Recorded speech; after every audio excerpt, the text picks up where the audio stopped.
सर्वे भवन्तु सुखिनः सर्वे सन्तु निरामया सर्वे भद्राणि पश्यन्तु मा कस्यप दुख भाग्य भवेत्। वेलकम बच्चों। मेरे प्यारे बच्चों, जैसा कि आपको पता है कि हम कौन सा चैप्टर कर रहे हैं, कोऑर्डिनेशन कंपाउंड यानी उप सहसंयोजन यौगिक कर रहे हैं। उसका लेक्चर नंबर 2 है। ओके, एंड आज हम पता है जो ये कोऑर्डिनेशन कंपाउंड है ना, उसमें कुछ टर्म्स बहुत ही इंपॉर्टेंट है। उसमें कुछ टर्म्स ऐसे होते हैं, यानी कुछ शब्दावली, हिंदी में कहें तो कुछ शब्द, एक विशेष शब्द उनके लिए चुने जाते हैं। उन शब्दों को एक एक करके क्या करेंगे, डिस्कस करेंगे। ठीक है, तो वो शब्द जानना बहुत जरूरी है अगर तुमने उप सहसंयोजन यौगिक पढ़ना है तो। ठीक है, तो मेरे प्यारे बच्चों, अगर चैनल पे नए हो तो जल्दी से काला वाला घंटा दबा देना। ठीक है, और अगर पुराने हो तो लाइक तो जरूर कर देना। अगर उससे भी पुराने हो तो कमेंट तो जरूरी कर देना। और उससे भी पुराने हो, अरे तो 5 स्टूडेंट 5 फ्रेंड में शेयर भी कर देना है। तो मेरे प्यारे बच्चों, आज का लेक्चर हम स्टार्ट करते हैं। कुछ देखो, some important terms used in coordination compound. कुछ महत्वपूर्ण शब्दावली यूज होती हैं उप सहसंयोजन यौगिक में, उनको हम डिस्कस करते हैं वन बाय वन। ओके, तो पहला टॉपिक देखो हम क्या ले रहे हैं। तो पहला टॉपिक मेरे प्यारे बच्चों आज ले रहे हैं हम कोऑर्डिनेशन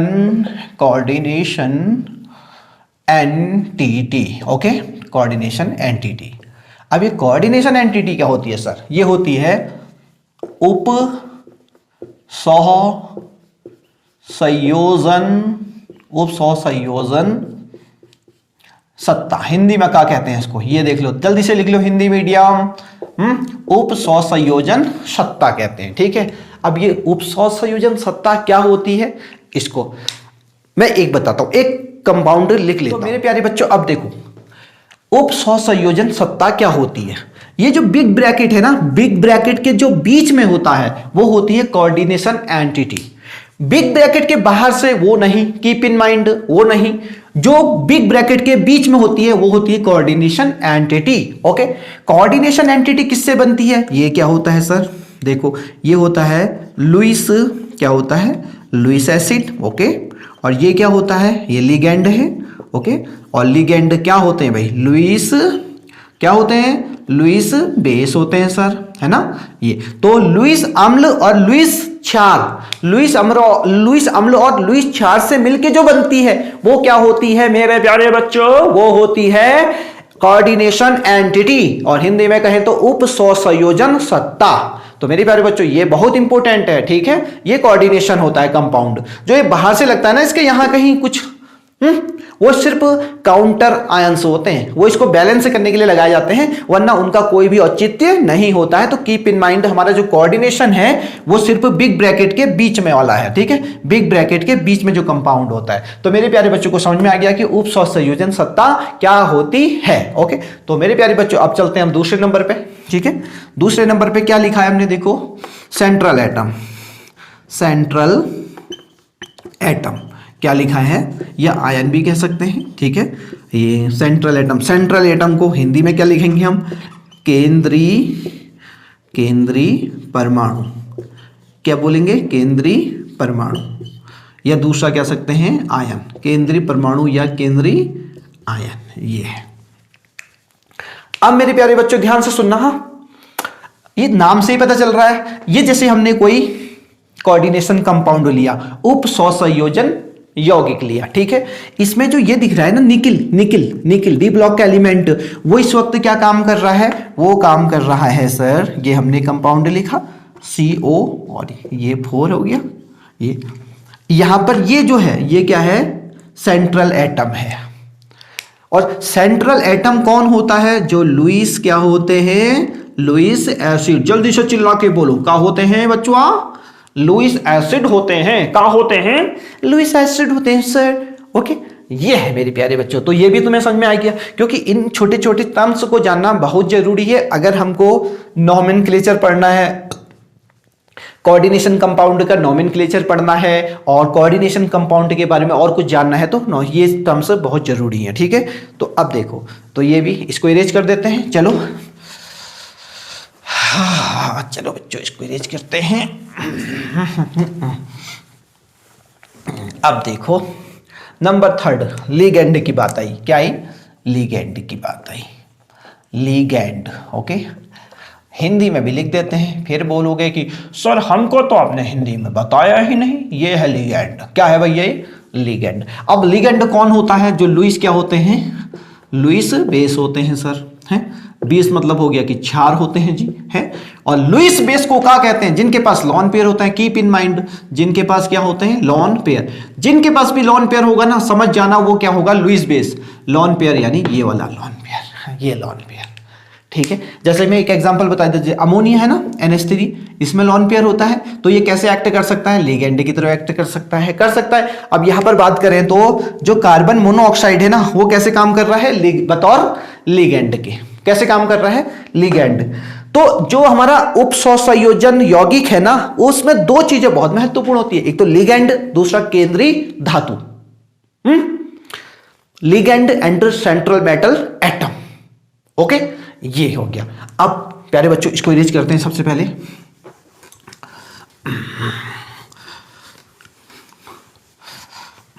अब देखना, हाँ, अब लिगेंड क्या होता है? लिगेंड के भी टाइप हैं। लिगेंड के भी क्या है? टाइप्स हैं। देखो, टाइप्स ऑफ लिगेंड, देखना कौन कौन से टाइप होते हैं, उस पर हम बात करते हैं प्यारे बच्चों। अब सुनो ध्यान से, हाँ, लिगेंड के टाइप होते हैं। लिगेंड के टाइप होते हैं, ठीक है। तो पहला होता है यूनिडेंटेड। यूनिडेंटेड किसे कहते हैं पता है? जो केवल सिर्फ क्या करेगा पता है? अपना एक ही लॉन पेयर देगा। जो मेटल एटम होगा ना, मेटल एटम, उसको सिर्फ एक ही लॉन पेयर देगा, सिर्फ एक ही, यानी एक ही कोऑर्डिनेशन बॉन्ड बनाएगा, एक ही उपसंयोजन बंध बनाएगा। उसको बोलते हैं, जैसे ये अमोनिया, ओके, सिर्फ एक ही लॉन पेयर है इन सबके पास। वाटर, ओके, वाटर एक लॉन पेयर, होते 2 हैं बट देता एक ही है, ठीक है। CO, ये लॉन पेयर। समझ में आ गया? यूनिडेंटेड लिगेंड किसे कहेंगे? हिंदी में क्या बोलते हैं इसको? एक दंतुर। एक दंतुर क्या बोलते हैं? एक दंतुर। क्या बोलते हैं हिंदी में? एक दंतुर लिगेंड। इसके पास एक ही दांत होता है, ऐसे एक ही बार काट सकता है, एक ही दांत होता है, तो क्या बोलते हैं इसको? Unidentate. Keep in mind, okay. On other hand bidentate. अब बाइडेंटेट नाम समझ में आ रहा है। द्विदंतुर क्या बोलते हैं हिंदी में इसको? द्विदंतुर, ठीक है, ध्यान से देखना। तो इसमें कितने होते हैं? ये जो सेंट्रल मेटल एटम होता है ना, जो सेंट्रल मेटल एटम है, ठीक है, उससे कितने बॉन्ड बनाता है? 2-2 बॉन्ड इसके पास, यानी 2 लॉन पेयर होते हैं। देखो ध्यान से, एक लॉन पेयर इसमें और एक लॉन पेयर इसमें। इसका नाम क्या है पता है? एथेन, एथेन 1,2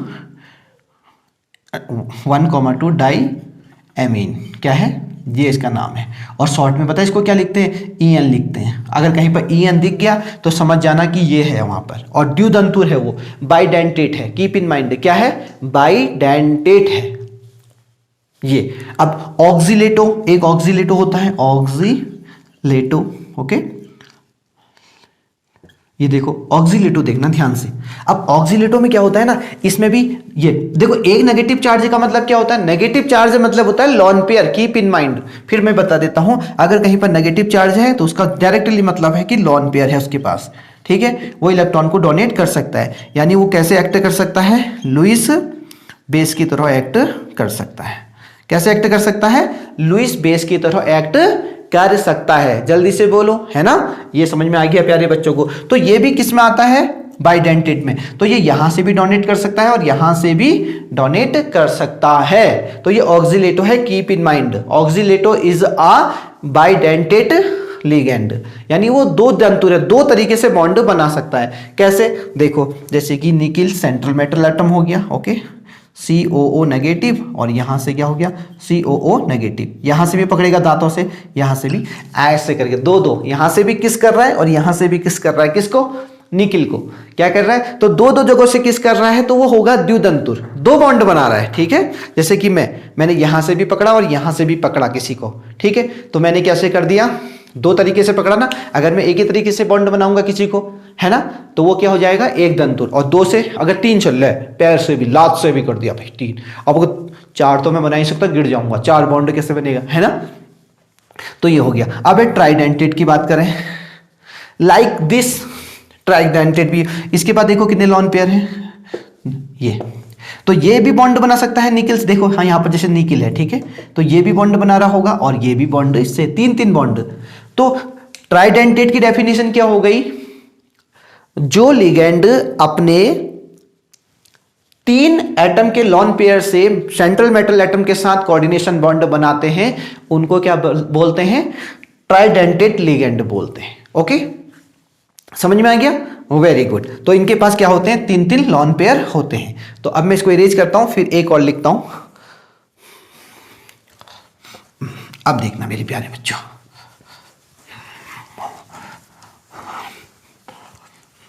चलो इसे भी इरेज कर देते हैं।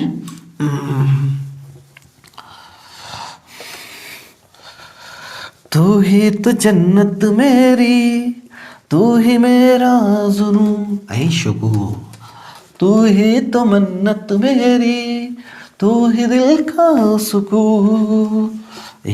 अब देखना, एक होता है EDTA, क्या होता है EDTA, और इसमें होता है 4-। अब ये क्या होता है सर, हाँ अब देखना, हाँ इसका फुल फॉर्म क्या है, ethylene diamine tetraacetate, ठीक है। और ये दिख रहा है तुमको। अब इसमें कितने लॉन पेयर है देखना, एक लॉन पेयर नेगेटिव चार्ज है, 2 3 4 और 5 और एक 6, ये लॉन पेयर है। तो पता है ये कितने इलेक्ट्रॉन डोनेट कर सकता है, ये 6 इलेक्ट्रॉन पेयर डोनर है। कितने, 6 इलेक्ट्रॉन पेयर डोनर। तो ये 6 बॉन्ड बना सकता है किसके साथ, केंद्रीय धातु परमाणु यानी सेंट्रल मेटल एटम के साथ। तो ये कीप इन माइंड, ये याद रखना, ये क्वेश्चन पूछा जाता है। तो ये कितना हो गया, इसको हम कह सकते हैं षटदंतुर यानी हेक्साडेंटेट। क्या बोल सकते हैं इसको हम, हेक्साडेंटेट। कितने दांत होते हैं इसमें पकड़ने के लिए, कीप इन माइंड, इसको नोट कर लो फटाक से, जल्दी से नोट करो। Ethylene diamine tetraacetate ion है ये, ठीक है। तो इसमें कितने लॉन पेयर से होते हैं, टोटल लॉन पेयर से कितने हैं, 6, 2 2 2 2 2 2, ओके, टोटल 6। तो ये 6 इलेक्ट्रॉन पेयर डोनेट कर सकता है किसको, सेंट्रल मेटल एटम को, इसलिए ये होता है हेक्साडेंटेट। तो प्यारे बच्चों समझ में आ गया ना, कोई क्वेरी है तो कमेंट कर देना, ठीक है, वरना मुझे आई होप आपको समझ में आ गया होगा, बहुत इतनी बड़ी बिग डील नहीं है कि नहीं आएगा। ओके यस, थोड़ी सी कोशिश करने पे आ जाएगा, ठीक है। अब इसे इरेज कर देते हैं, ठीक है।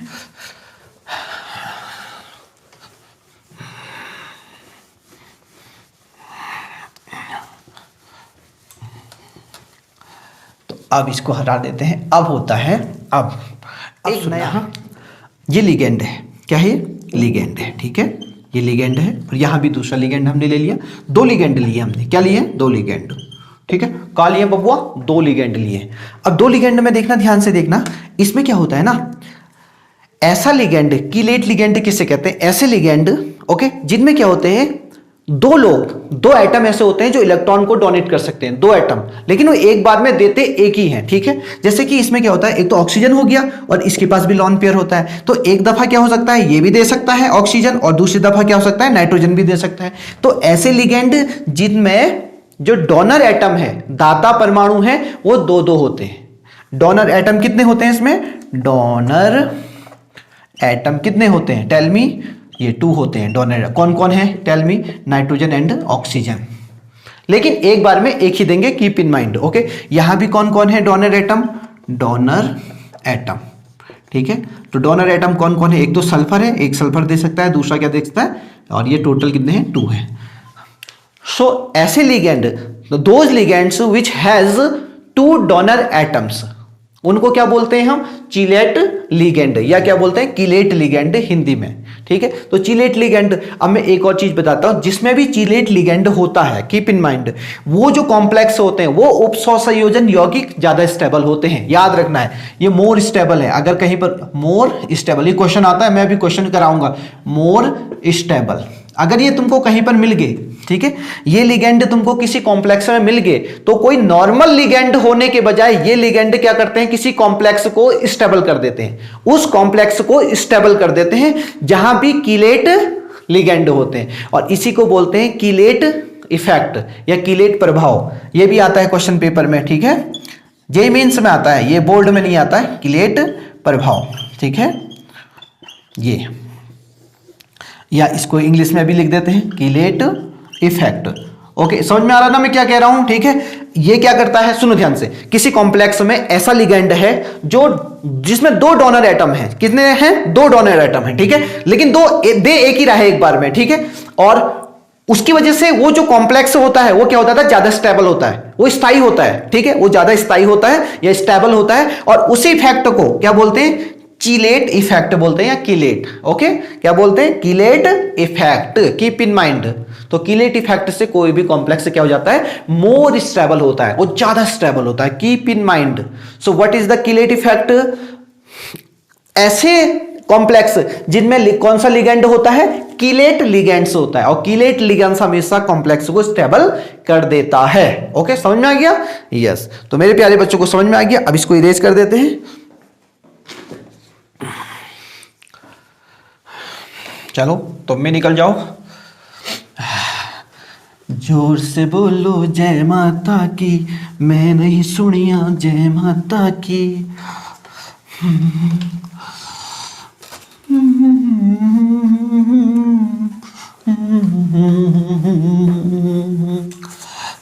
ये जो मैंने लिखा है ना, इसको नोट करना, और बुक में, एनसीईआरटी बुक में ये लिखा हुआ है, इसको याद करके जाना है, बहुत ही इंपॉर्टेंट है। क्या, chelate ligand, chelate ligand, okay, what ever you will say, okay. अब आया नंबर, कोऑर्डिनेशन नंबर का, फोर्थ पे बात करते हैं हम, क्या है, कोऑर्डिनेशन नंबर। अरे ये तो बहुत इजी है, कोऑर्डिनेशन नंबर, ओके, इसको सीएन नंबर भी बोलते हैं, ठीक है। ये देखो, जैसे हमने अभी कोई कॉम्प्लेक्स लिखते हैं, ठीक है, NiCO4, ठीक है, ये लिख दिया मैंने कोई कॉम्प्लेक्स, ठीक है, ये कॉम्प्लेक्स लिख दिया, दिख रहा है। इस कॉम्प्लेक्स में कितने लिगेंड इसको इलेक्ट्रॉन पेयर देंगे, ऑब्वियसली 4 देंगे, तो यहां पर जो सीएन नंबर होगी कितनी हो जाएगी, 4।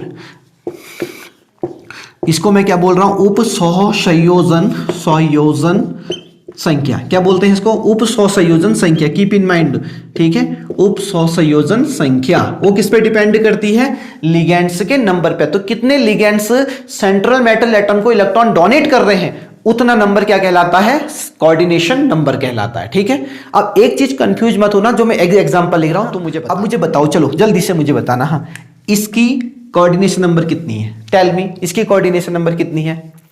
अगर बता दिया ना, तुमको प्राइज मिलेगा। क्या प्राइज में क्या मिलेगा बता, चॉकलेट देंगे, चॉकलेट, ठीक है, यस। तो जल्दी से बताओ इसका सीएन नंबर। सर इसमें तो 3 ही लिगेंड दिख रहे हैं ना, इसका सीएन नंबर 3 होगा। हाँ मुझे आता है, बहुत ईजी है सर, इसका भी 3 ही होगा सर, 3 ही लिगेंड है। 3 कहां होगा इसका, अभी देखो, ये जो है ना लिगेंड, ये बाइडेंटेट है, डाइडेंटेट, क्या, द्विदंतु, दो, यह 2 बॉन्ड करता है, देखना इसका, अगर इसको, ये ऑक्सीलेटो है, क्या है, ऑक्सीलेटो, मेरे साथ रिपीट करो, ऑक्सीलेटो, क्या है, ऑक्सीलेटो, क्या है, ऑक्सीलेटो। तो ये यहां से भी दे रहा है लोन पेयर, और यहां से भी दे रहा है, यानी एक लिगेंड कितने बॉन्ड बना रहा है, 2 बना रहा है सर, ठीक है, 2 तरीके से ऐड हो रहा है। तो कितने हैं, 3 है सर, तो इसका सीएन नंबर क्या हो जाएगा, सीएन नंबर 6 होता है, कीप इन माइंड। उसकी दंतुरता भी, डेंटिसिटी भी देखनी पड़ेगी, डेंटिसिटी इज वेरी इंपॉर्टेंट। तो कितने वो डोनेट कर सकता है, तो ऑक्सीलेटो द्विदंतुर होता है, यानी बाइडेंटेट, सो दैट्स व्हाई वहां पर 6 हो जाएगा। अब EN, अभी मैंने बताया था EN भी क्या होता है, अगर EN को फुल फॉर्म लिखें तो क्या होगा, देखना, CH2 और यहां पर क्या कर दिया, NH2। ये लोन पेयर देखो कितने बनाता है, ये भी 2 बनाता है सर, सेंट्रल मेटल एटम के साथ 2 बनाएगा। एक EN, इसको बोलते हैं EN, ध्यान से देखो, ये एथेन डाइएमीन, क्या बोलते हैं इसको इंग्लिश में, एथेन 1,2 डाइएमाइन, ये है एथेन 1,9। तो ये भी, अब यहां पर कितने हैं, 3 हैं, और 3 2 से मल्टीप्लाई कर दो तो इसकी सीएन नंबर कितना हो जाएगी, 6 हो जाएगी। इसको बहुत ध्यान दे रहा, ठीक है, इस पे बिल्कुल कंफ्यूज मत होना, यहां पर तुम्हें कंफ्यूज किया जाएगा, ओके। और अगर कहीं पर क्या आ जाता, EDTA आ गया, ठीक है, तो ये तो तुम्हें पता ही है, इसका सीएन नंबर क्या होगा। अब ये मत कह देना कि सर ये तो एक ही है, कि इसकी सीएन नंबर तो एक ही आगे बढ़ा। ये कितने इलेक्ट्रॉन डोनेट कर सकता है, 6 इलेक्ट्रॉन पेयर। सो यहां पर सीएन नंबर कितनी होगी, 6। जितने इलेक्ट्रॉन पेयर वो क्या कर सकता है, डोनेट कर सकता है, यानी जितने वो उप सहसंयोजन बंध बना सकता है किसके साथ, केंद्रीय धातु परमाणु के साथ, यानी सेंट्रल मेटल एटम के साथ, तो उतने वो क्या होंगे, CN नंबर होंगे। सर आ गया, अब चिल्लाना बंद करो, हैं आ गया ना, यस ठीक है। तो ये हो गया मेरे प्यारे बच्चों को समझ में आ गया CN नंबर क्या होता है, ठीक है यस। और कमेंट करके बता देना कि सर हमको CN नंबर आ गया, हम स्ट्रांग हो गए अब CN नंबर में, यस ओके। और हाँ, if you are new in our channel please do subscribe, काला वाला घंटा दबा के जाना, ताकि हमारी जो वीडियो आएगी वो तुमको मिलती रहे। समझ में आया, दबा दिया, बहुत दबा रहे हो हैं, जल्दी दबा देना। ये देखो, अब इसको इरेज कर दे, चलो इरेज कर देते हैं। तो मेरे प्यारे बच्चों को समझ में आ गया, और बुक में हाईलाइट कर देना, येलो वाले से मेरा फेवरेट है।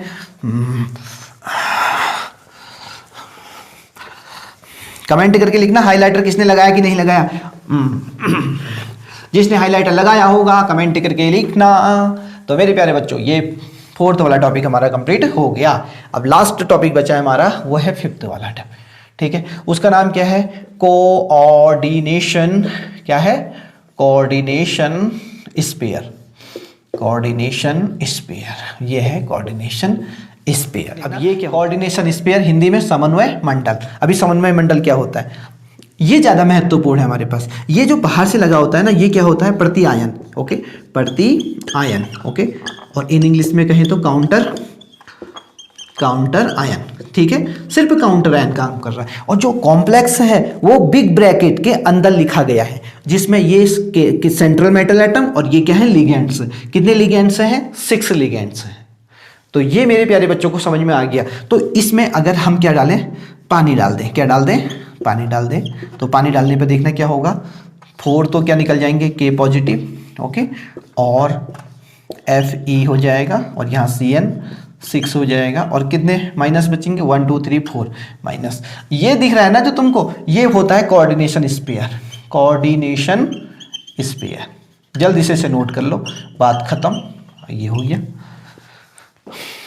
आगे समझो। ये है कोऑर्डिनेशन स्फीयर, और ये क्या है, सिर्फ काउंटर आयंस हैं जो इसके चार्ज को क्या कर रहे हैं, बैलेंस कर रहे हैं, इसलिए लगाए गए हैं।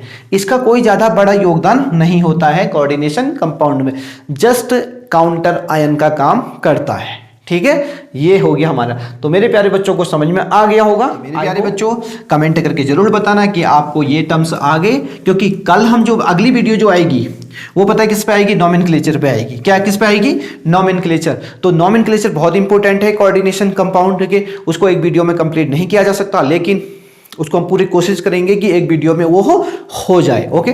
तो मेरे प्यारे बच्चों, ये आज के टॉपिक थे। कुछ इंपोर्टेंट टर्म्स पे हमने बात करी जो कोऑर्डिनेशन कंपाउंड यानी उप सहसंयोजन यौगिक पे जरूरी होते हैं, ठीक है। If you like this video please अपने 5 फ्रेंड्स में जरूर शेयर करिएगा, okay. And one more thing, coordination compound में ये टर्म्स बहुत इंपॉर्टेंट होते हैं। अगर तुमने ये टर्म्स नहीं जाने तो थोड़ी सी प्रॉब्लम होगी आपको टर्म बोलने में, ठीक है। कोऑर्डिनेशन कंपाउंड को जब तुम किसी के सामने बोलोगे तो थोड़ी सी प्रॉब्लम हो सकती है। If you know all these terms, okay, then you can talk to about the coordination compound, okay.